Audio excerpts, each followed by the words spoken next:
É isso aí, gente. E agora, das redes sociais e da nossa cozinha da Lar, nós vamos falar sobre saúde. Silencioso, com poucos sintomas e de difícil detecção por conta da ausência de exames específicos, o câncer de ovário torna-se um dos cânceres ginecológicos mais letais. Hoje, eu recebo a oncologista a doutora Tariane Foiato, que fala sobre essa doença. Boa tarde, doutora. Seja muito bem-vinda ao nosso Vitrine Revista. Boa tarde, muito obrigada pelo convite. É sempre uma honra estar aqui divulgando informações importantes à comunidade. Isso aí. Doutora, para a gente começar, então, fala um pouquinho sobre o que é o câncer de ovário. Então, o câncer de ovário é um tumor que se origina nos ovários, a gente tem dois, e que com o envelhecimento a gente tem mais predisposição a ter essa doença. Se acredita também que a origem realmente do câncer de ovário seja nas trompas. Então, até tem uma corrente que está retirando as trompas para prevenção desse tumor, que ele é mais comum aí na faixa etária pós-menopausa. Né? E como que ele surge, doutora? Como que o câncer de ovário surge? É assim, como toda neoplasia, é uma desorganização no crescimento das células locais.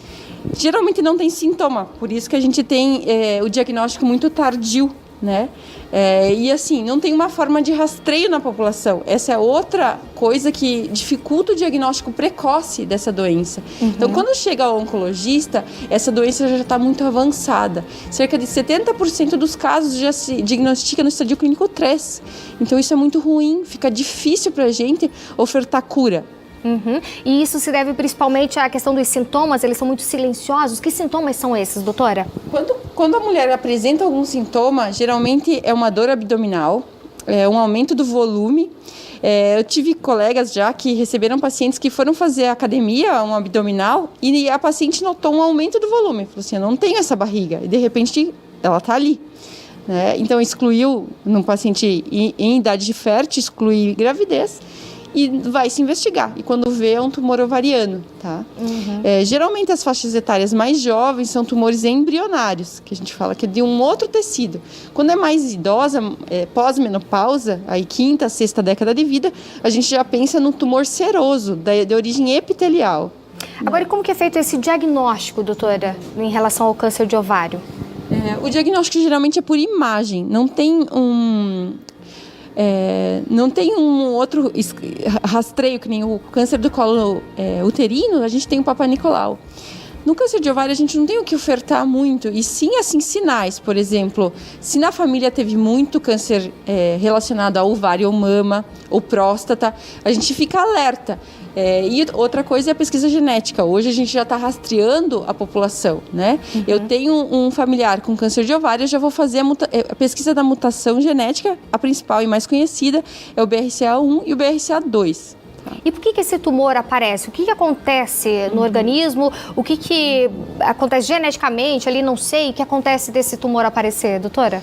Então, assim, 20% dos casos são hereditários, estão relacionados a alguma mutação. As mais conhecidas são essas que eu citei, mas tem várias outras já em investigação. Os painéis estão se ampliando. E 80% é esporádico. O que é isso? Seria o próprio envelhecimento. A idade é o fator de risco aí mais importante. Outra coisa é ter ciclos ovulatórios longos, por exemplo. Se eu tive a minha primeira menstruação muito cedo, comecei com 11 anos, e fui parar de menstruar com 56, eu tive uma exposição a ciclos ovarianos muito grande. Isso é outro fator de risco.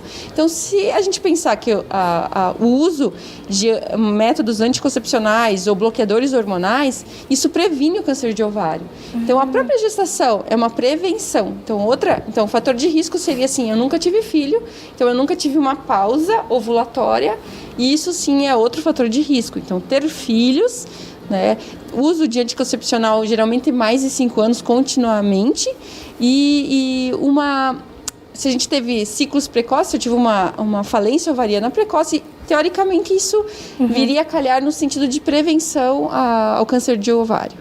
E quais são os estágios em relação ao câncer de ovário? A gente já percebeu que geralmente os casos já vão tardiamente, né, para o consultório, mas a partir dali, quais são os estágios deste câncer, doutora? Então, basicamente na oncologia a gente define o estadiamento oncológico do 1 ao 4. Então, 1 mais inicial e 4 mais tardio. Aquele que já saiu do órgão onde ele originou e foi para algum outro lugar. No câncer do ovário, o lugar principal de disseminação, de espalhar essa doença, é o próprio abdômen, o peritônio, que a gente fala. Mas claro que pulmão, né, linfonodos, ínguas, são outros sítios de metástase que a gente fala. E como que é o tratamento daí? Descobriu que está com câncer de ovário, o que é feito?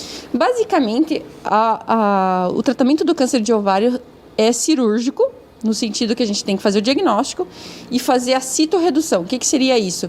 Onde eu encontrar a doença, eu tenho que tirar, porque ele é de superfície, é dito um câncer de superfície.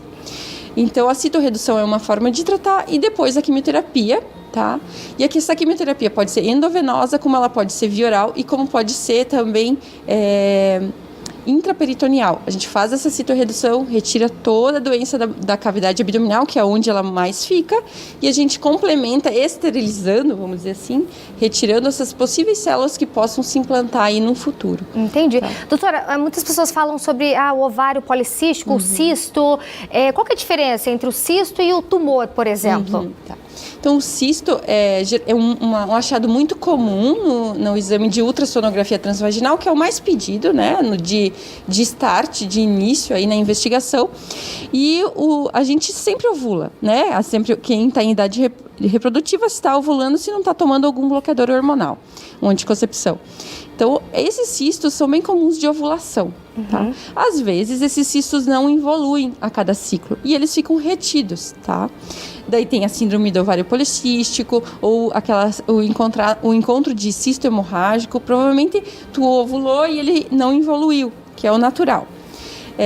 Isso é benigno, tá? Um cisto que não tem algumas condições no ultrassom, que a gente fala cisto simples, ele é um achado bem comum, principalmente na idade reprodutiva. Claro que com o envelhecimento a gente não vai tendo mais essas cicatrizes ovarianas porque não está mais ovulando, né? Ou quando está bloqueado, a gente teoricamente não é para ter esses cistos de formação. Se é um cisto de retenção, geralmente ele é simples, então ele é diferente de um tumor sólido. Claro que a gente tem cistos sólidos císticos, né? Os dois componentes no achado. Isso leva mais a pensar em algo que tenha que se remover, porque não é comum esse achado das duas, de cisto e sólido juntos, né? Desses dois componentes. Então, a gente tem que ir mais para frente. Mas a maioria são tumores benignos, tá? Que podem ser fatores de riscos para alguma coisa mais aí futura. Tá? Entendi. Nossa, que legal. Que aula que nós tivemos hoje aqui, hein? Sobre o câncer de ovário, gente. Doutora Tariane, muito obrigada pela sua presença aqui. É sempre um prazer conversar contigo sobre esses temas que dizem tanto, né, sobre nós, mulheres, tanta coisa, e a gente tem que estar cuidando também com a prevenção, isso é muito importante, tem que estar de olho nos sinais. Qualquer coisa, a gente procura a sua médica, o seu médico, por favor, viu? É isso, né, doutora? Isso mesmo. É um tema muito complexo, mas o importante é essa mensagem. Você se conhecer e, frente a alguma alteração, você conversar com o teu médico que te acompanha há anos, né? Isso aí. Obrigada, doutora. Até a próxima. Amém. Obrigada. Tchau.